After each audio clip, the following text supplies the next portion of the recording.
So let's talk about Senran Kagura. Chances are you may not have heard about this series until fairly recently when Twitch banned the games from being streamed, labeling them as, quote, adult visual novels.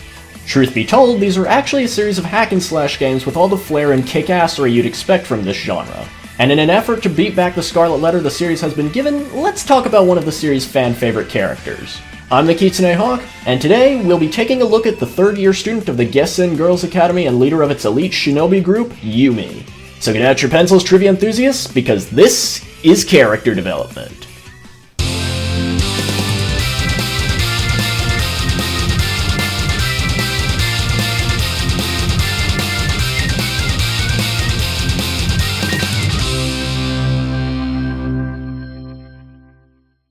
Alright, so in taking a look at Yumi, the best place to start is with her fighting style. Yumi's weapon of choice is a folding fan, and based on her general posture in battle, her fighting style is based on No, a form of traditional Japanese theater. No dates back as early as the 14th century, and it focuses on poetic language, rich costumes, and a fairly slow overall tempo. The shite, or lead actor, will wear masks or carry a folding fan among other props in order to express a wider range of emotions. Unlike kabuki, another form of traditional Japanese theater, No has a much larger number of female performers, so Yumi's similarities to a No actress make more sense than they would if she were a kabuki actress. This trend continues when looking at Yumi's name and design after transforming.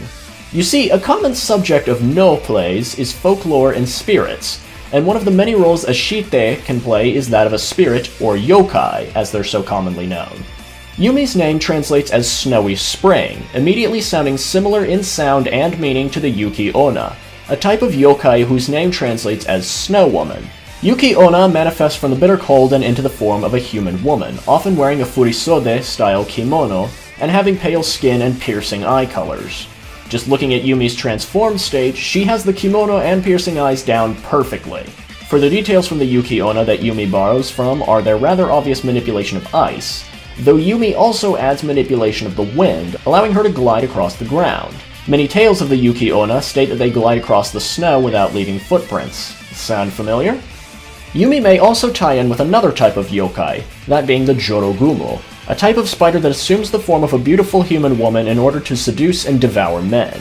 Yumi's ninja animal happens to be a spider, and a spider also appears on the emblem of the Gessen Girls Academy. Looking closely at her folding fans, they each have 4 markings on them in the shape of spider legs. Her ultimate ninja art also involves summoning her guardian spider to create a whirlwind that pulls in enemies, much like how the Jorogumo would draw in its prey. Lastly for Yumi's trivia is her theme from Senran Kagura Shinobi Verses, that being Kurokage-sama ni Sasugu. In the same game, Yumi admits to being an admirer of Western classical music, so it should come as no surprise that her theme samples 2 pieces of classical music. The first half of the theme is based on Wolfgang Amadeus Mozart's Dies Irae from his Requiem in D minor.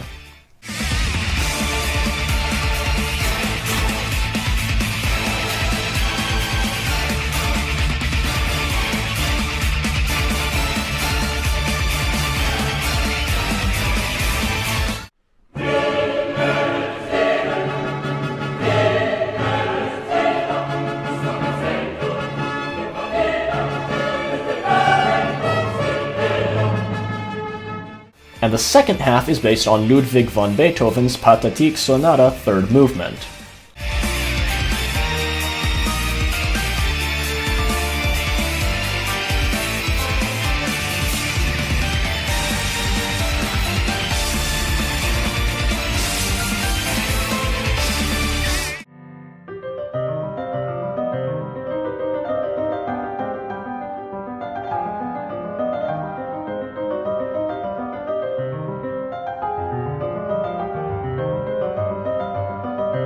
And there you have it. Yumi may not be quite as complex as other characters covered on this show, but her inspiration is still an interesting mix of the Yuki Onna and Jorogumo of Japanese folklore with many aspects of one of Japan's most beloved forms of traditional art. Even though Yumi is meant to be the rival of main characters Asuka and Homura, she's still a very popular character, and given the pretty unique inspiration for her moveset and appearance, it's not difficult to see why. This has been Character Development. Today's episode was much more personally motivated than other episodes, and you can thank Aura Silver Hero for suggesting Yumi. If you think that gaming has a double standard against games with sexual themes, then you can use the annotations to see Gaishin Goomba's #BoobsNotBlood campaign addressing the same issue. And if you're a fan of Senran Kagura, I think you'll definitely enjoy the previous episode on Yumi from Hyperdimension Neptunia. Don't forget that you can also use the comments section to suggest characters or leave feedback. Thanks as always, everyone!